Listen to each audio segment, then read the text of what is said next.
everyone. Are you all ready? I'm sorry that you had to wait for me a little bit. Dear friends, today at 5 a.m. Kiev time, the armed forces of Russian Federation launched a war against Ukraine. For the past 13 hours, my country is fighting simultaneous attacks from the east, south, north, and from the air.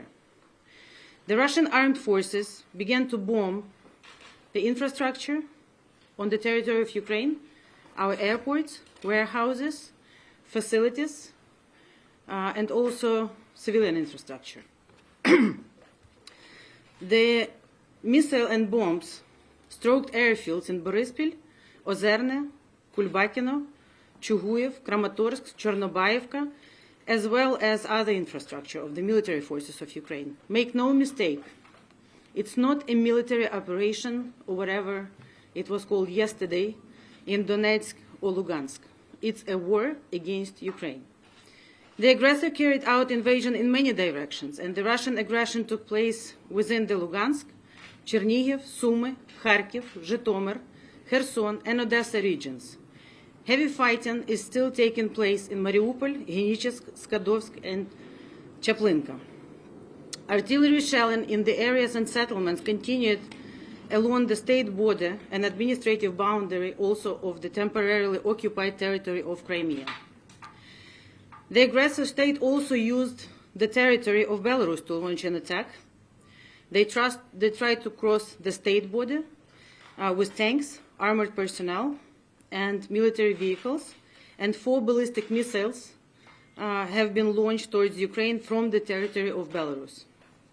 According to the latest data, they also attacked some of the hospitals. That was just the information that was out from the Minister of Health. And they also made an attempt to seize the Chernobyl nuclear power station. And the fight is going right there with Ukrainian National Guard protecting the Chernobyl station from the attack. So for the first time since Chernobyl nuclear disaster, after which Ukraine has been protected together with our European and American friends and allies, all the world from another nuclear disaster, we have to defend it again from the Russian forces. Now, Ukraine has activated our right to self-defense in accordance with international law. The combat spirit of Ukrainian military is high. We are fighting. We will be fighting. We, not only our brave and motivated military, but all Ukrainians. We are protecting our home, and we will not stop. The President also speaks to all the leaders and all the leaders of the free world, and we call for everyone to form the anti-Putin coalition to stop Mr. Putin and stop this attack on Ukraine. We're very thankful to President Biden for the immediate statement, which came minutes after Putin's decision to go on this offensive. And we're also thankful to all other allies, to the European allies, to Great Britain, to President Macron, to Prime Minister Johnson, who issued statements in support of Ukraine's sovereignty and territorial integrity. Ukraine already has severed diplomatic relations with Russia.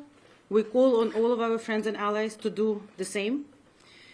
We also call on international organizations to consider excluding Russia from membership for flagrant violations of international law. Now, we value all the support. We hear all the support. It's very important for us, but it's also time to act. And we call on international community to act immediately.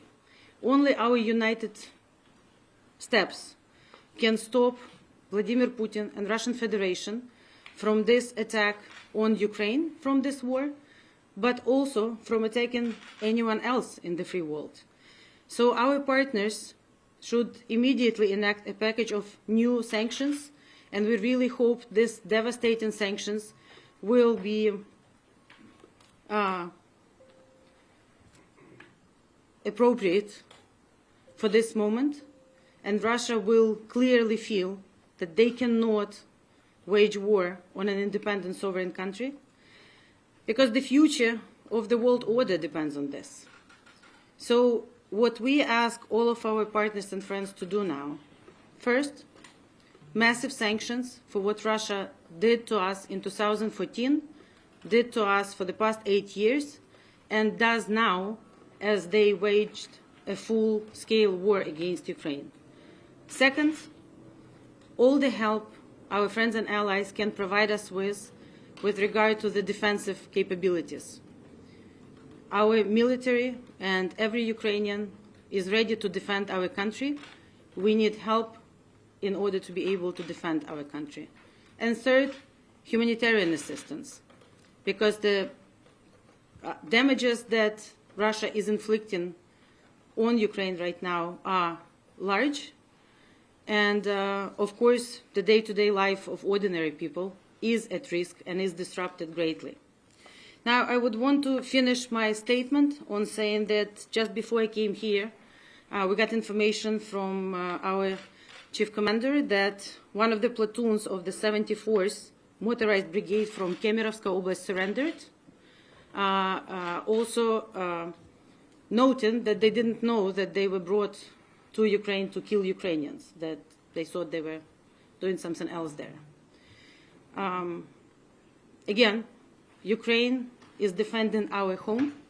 We will defend our home, and it's time for all free and democratic nations who value the principles and the territorial integrity and the right of any country for peace to stand together with us, but not only stand together with us, act together with us to stop the war in Europe. Thank you very much, and I would be happy to answer questions.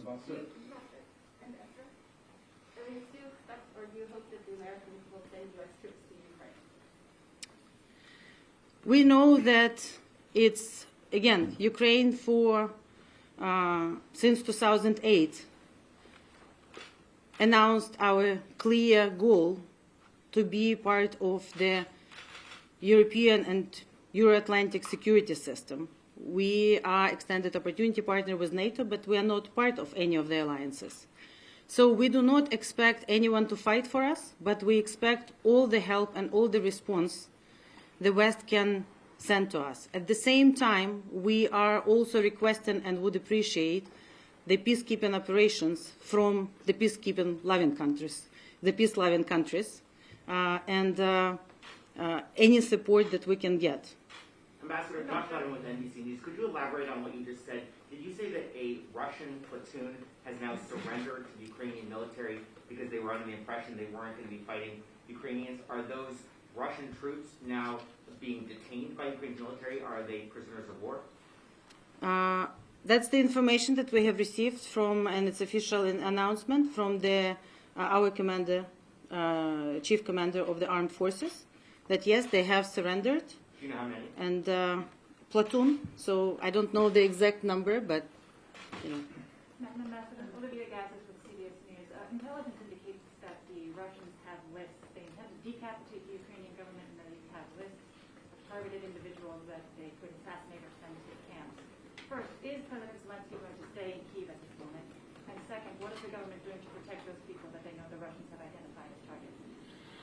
Well, if you listen to President Putin's so-called speech before he announced war on Ukraine, and his speech when he recognized so-called DPR and LPR, it's clear to us that, again, it's not about Donetsk or Lugansk. It's not about some of us. It's essentially a declaration that we do not have right to exist. Now, we have existed long before Russia. We exist now, and we definitely will fight for our home. So all the planning and all the preparations are in place in Kyiv. Everyone is in Ukraine. All government, president and others operate fully together with the diplomatic forces and our armed forces, and we all support them. Now, you know that yesterday our president announced the martial law, and the parliament supported it. So now all the focus of everything that we are doing in Ukraine is to defend our country. Madam Ambassador, Jennifer Hansen with CNN. Have you been briefed on who the U.S. will sanction and what the U.S. will sanction later today? And do you feel that will be enough to punish Russia for what they've done so far? We expect the announcements soon from the U.S., but from all other friends and allies. We believe it has to be everything. We believe all financial institutions should be sanctioned. We believe Russia should be discontinued from SWIFT. We believe Russia should be discontinued from anything that democratic countries allowed them to be part of.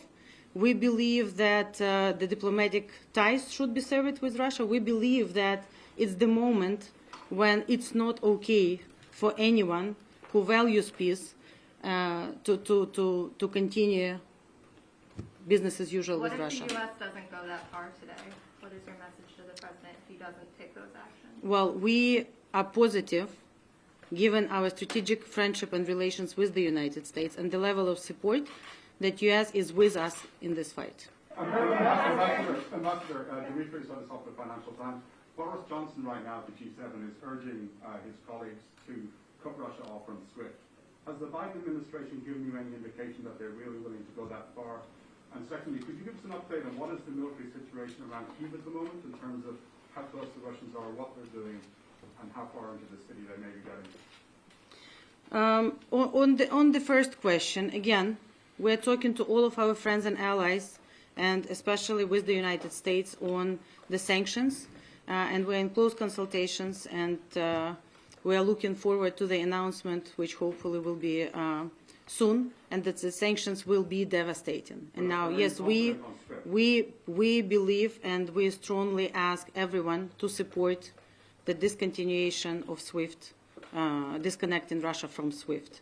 On the second question on Kyiv, there is a public information from the chief commander that there has been attacks around Kyiv. I mean, Kyiv is fully in control. But yes, we do have, and we have also captured some of the, and two, I believe, if I'm not mistaken, as of now, helicopters has been shot, the Russian helicopters just outside of Kyiv. There is an ongoing fight in Hostomel airport. This is a civilian airport, by the way, that has been attacked also by Russians. But so the situation is very tense. The attack is ongoing in many areas, and we need all the support, all the additional support we can get from our friends and allies, especially with the defensive anti-air supplies. Missy Ryan from the Washington Post. Are you aware of any new or specific plans by Russia to cripple or to decapitate the Ukrainian government, and what is the Ukrainian government doing in order to ensure it can continue governing the country? Well, I can tell you about our plans. We intend to protect our country. We intend to continue fighting, and we intend to protect all the branches of power that we need to be operational in order to effectively defend our country. So I cannot tell you what is in Mr. Putin's mind, because I think until yesterday, even though we knew that there were preparations and even though this escalation started in April 2021, I don't think any normal person would believe that something like this, to this magnitude, will actually be carried out in the 21st century against independent country. So I don't know what the plans are, but I want to assure you that whatever those plans are, we will resist and we will fight and we will defend our country. Yes. Liz Landers with Vice News. You talked about the humanitarian assistance that you are asking for right now. Could you speak to the humanitarian crisis that may ensue? Are you telling Ukrainians that they should stay in the country right now, that women and children who are pictured in subway stations taking shelter from bombs and explosions, should people stay in Ukraine or should they leave and go into other nearby countries in Europe right now? We are doing everything that we can under these circumstances to defend our people. we ask people to be prepared, to stay calm, and we ask people to take shelter and act according to all the rules that have been in place in Kiev, so in Ukraine. Again, as we do not know what is going to happen in the next hours, the main focus now for all of us should be how to stop this attack. It's not Ukraine that is adding to the risk of the situation. Russia is the only country that is solely responsible for what is going on. They have attacked us. They have put our civilians at risk right now, and we're doing everything possible to save every life in Ukraine, but also we're doing everything possible to defend our country. So again, as we have the right of self-defense, our chief commander also gave an order to do the maximum possible damage to the enemy as they are on our territory attacking us. Ambassador, Can you give us an update? Is there a refugee situation right now, and are there estimates, are there numbers of how bad it may possibly get?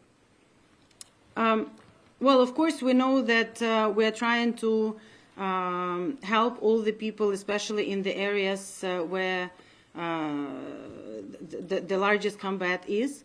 So we're trying to assist the evacuation, especially for children and women, for the civilians, relocating them inside the country and helping in any way possible. And all the Ukrainian services that are activated also by the introduction of the marshal or are working day and night to assist all of them. But, you know, their main goal right now is to defend the country. The main goal is to stop the aggression. And while we are doing it, we are also trying to defend every man and woman and child in Ukraine. Madam Ambassador, Jonathan Landon, Reuters, are you receiving real-time assistance from the United States and other NATO members in the form of intelligence, satellite overhead, battlefield maneuver advice, that kind of thing? Well, you know, in these times, let me not disclose the details, which we don't want our enemy to know. But I want to say that we're in very close cooperation, and we're working with the United States, but all of our strategic friends and allies. Ambassador, could you respond to the baseless assertion from the Russian Federation that it's undergoing a denazification of the government in Kyiv? This is absurd.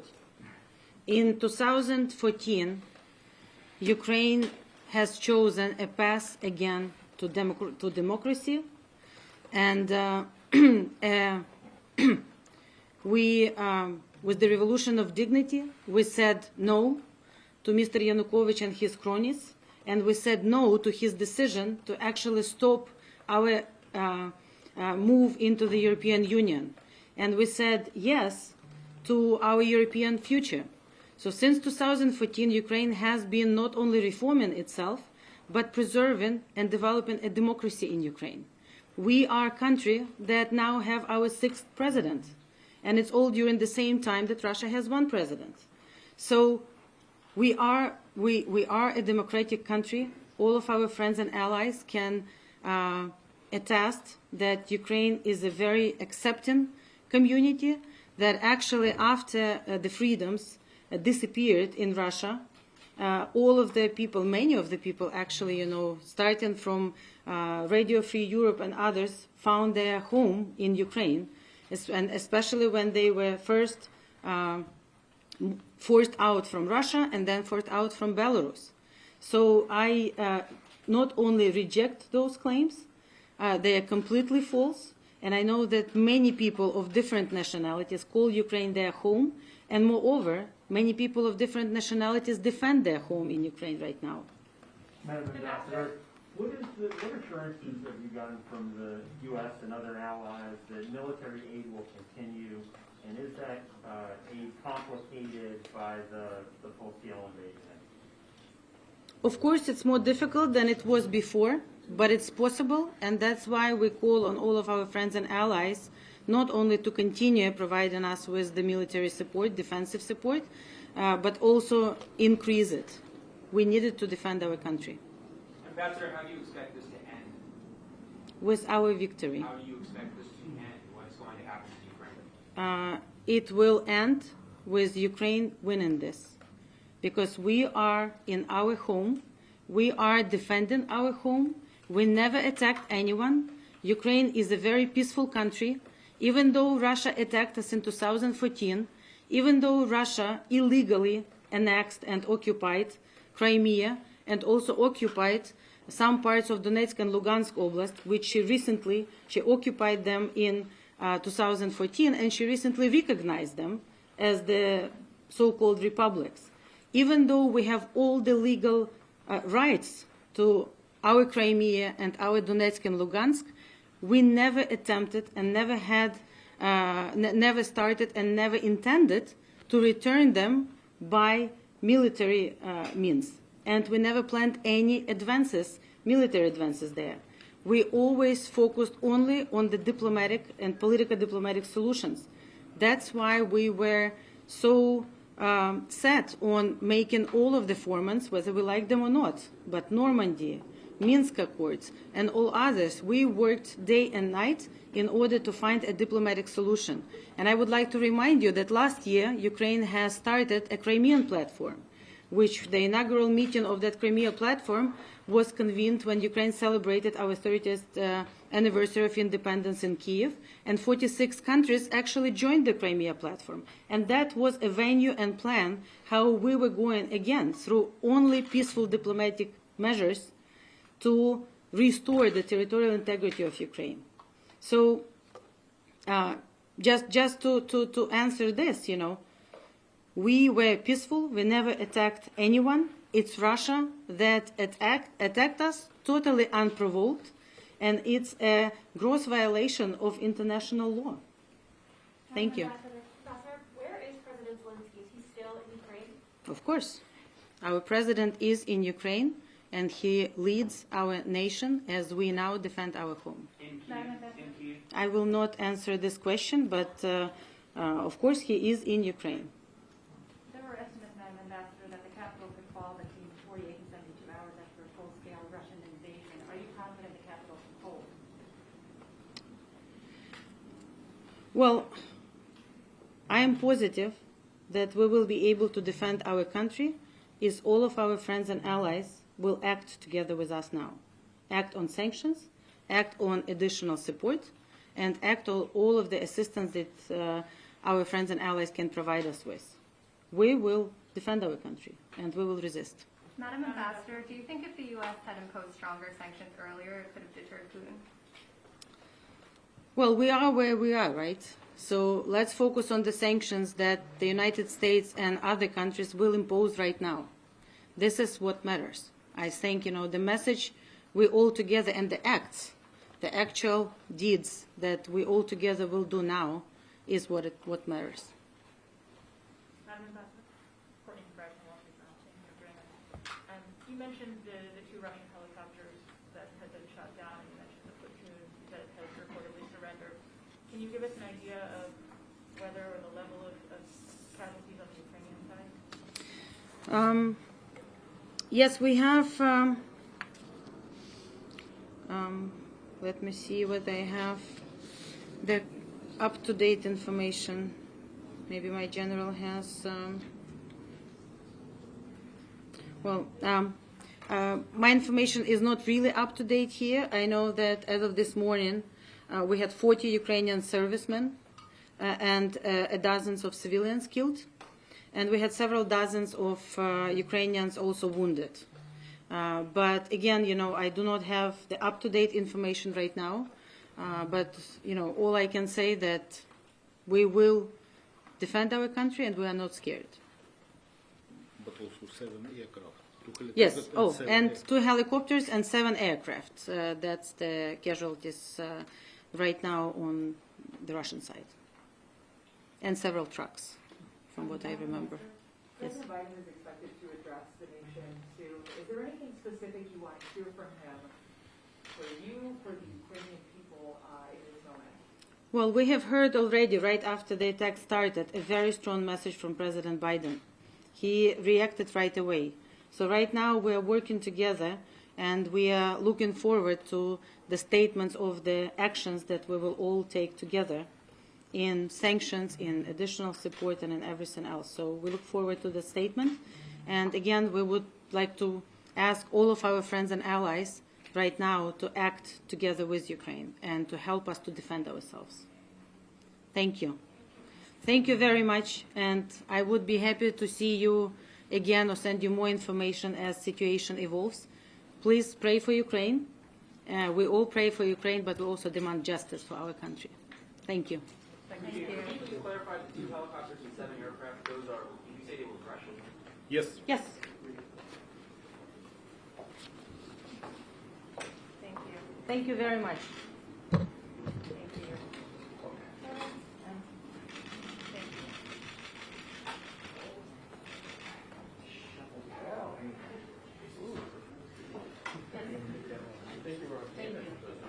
Everyone's getting older. I better go down there.